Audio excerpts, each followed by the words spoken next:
At dinner my wife said, "I want a prenup. Everything stays separate." I just nodded. The clink of her fork against the plate echoed louder than it should have, slicing through the dim candlelight between us. I remember blinking, forcing my face into stillness as though nothing inside me had shifted. But something had. The moment those words left her lips, something fragile cracked, like glass under pressure.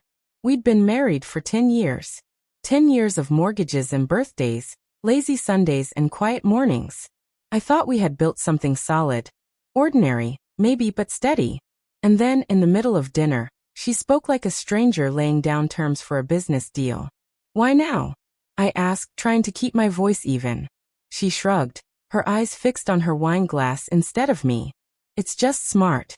People do it all the time. Protection, that's all." Protection. From me. I nodded because what else could I do in that moment? I wanted to believe her, to convince myself it was just practicality. But her tone was too rehearsed, her gaze too steady. That wasn't practicality, it was distance. For weeks after, the word prenup echoed in my head like a warning siren. I told myself not to spiral, not to read into every pause in her voice, every late night at the office. But suspicion has a way of worming its fingers into the quietest corners of your mind. One night, she fell asleep with her phone still glowing on the nightstand. I wish I could say I didn't look, but my hands moved before my conscience could stop them. There it was, a thread of messages, long and winding, with a name I didn't recognize. Jason. My stomach turned cold. The texts weren't explicit, not at first. Harmless jokes. "Quick, how was your day?" Notes. But then, deeper in the thread, the tone shifted. Little fragments that felt too intimate, too private. "Wish you were here. Dinner with him again tonight. I'll call after." I sat in the dark with her phone heavy in my hand, listening to the soft rhythm of her breathing beside me. The betrayal wasn't fully written out, but it was enough.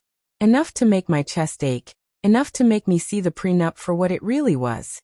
Her escape hatch. The next morning, I couldn't look at her the same. Every smile felt painted on, every kiss a performance. She noticed, of course. "What's wrong with you lately?" she asked over coffee, irritation flickering in her eyes. "Nothing," I said. My voice was flat, too flat.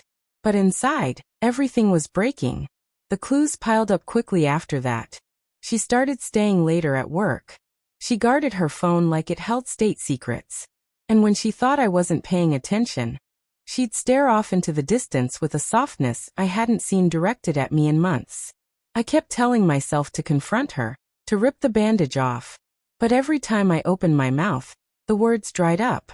I needed, proof that would shatter all doubt, because a part of me still clung to hope. Hope that I was wrong. Hope that the woman I married wasn't quietly dismantling our life. That proof came one Saturday afternoon. She told me she was heading to the grocery store. 20 minutes later, I drove past the cafe on 5th Street and saw her through the window. Not alone. Jason. She leaned in close, laughing at something he said, her hand brushing his like they'd done it 100 times before. I didn't storm in. I didn't make a scene. I just sat in my car, hands gripping the steering wheel until my knuckles turned white, watching the pieces of my life collapse on the other side of the glass. When she came home later with a single bag of groceries, I met her at the door. "How was the store?" I asked. She froze for half a beat too long before smiling. "Crowded." I nodded again, just like I had at dinner weeks ago. But this time, the nod meant something else. It meant I finally saw the truth. That night, after she drifted off to sleep, I started packing. Quietly, carefully, folding shirts and memories into a suitcase. I didn't leave a note. I didn't need to. She would know why. As I zipped the bag shut, I glanced back at the bed where she lay, peaceful and oblivious. 10 years, undone by secrets and half-truths. 10 years, reduced to a prenup request and a name glowing on a phone screen. I slipped out of the house, closing the door behind me with the gentlest click. And for the first time in weeks, the silence didn't feel heavy, it felt like freedom. I nodded one last time to the night sky above me. Not in agreement, not in surrender, but in acceptance. Some things break, and no matter how much you wish otherwise, they don't get put back together. This was one of them.